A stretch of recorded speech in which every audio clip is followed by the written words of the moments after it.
Hi అండి. గోరుచిక్కుడుకాయ ఎగ్స్‌తో మీరు ఒకసారి ఈ విధంగా కర్రీ ట్రై చేయండి. ఇది కర్రీ అనేది చాలా టేస్టీగా ఉంటుంది. దీనికోసం ముందుగా గోరుచిక్కుడుకాయలని చిన్న ముక్కలుగా చేసుకొని, ఉప్పు, పసుపు వేసుకొని వేడి నీళ్ళల్లో ఉడికించి పక్కనుంచుకోండి. ఇప్పుడు ఒక ఉల్లిపాయ, 2, 3 పచ్చిమిరపకాయలు కూడా కట్ చేసుకొని పక్కనుంచుకోండి. ఆ తర్వాతకి స్టవ్ వెలిగించి కడాయి పెట్టుకొని 2 స్పూన్ల ఆయిల్ పోసుకొని, ఆయిల్ వేడెక్కాక జీలకర్ర, ఆవాలు, పచ్చిమిర్చి, ఉల్లిపాయ ముక్కలు, కరివేపాకు వేసుకొని మగ్గించుకోండి.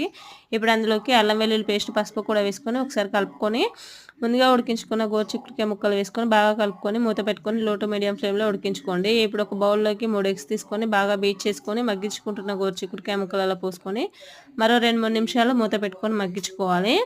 ఇప్పుడు ఈ మిశ్రమం అనేది ఈ విధంగా మగ్గాక చిన్న చిన్న పీసులు చేసుకుంటూ మూత పెట్టకుండా బాగా ఫ్రై చేసుకోవాలండి. ఈ విధంగా ఫ్రై అయిన దాంట్లోకి కారము, ఉప్పు వేసుకొని మరో 2-3 నిమిషాలు మూత పెట్టుకొని మగ్గించుకోండి.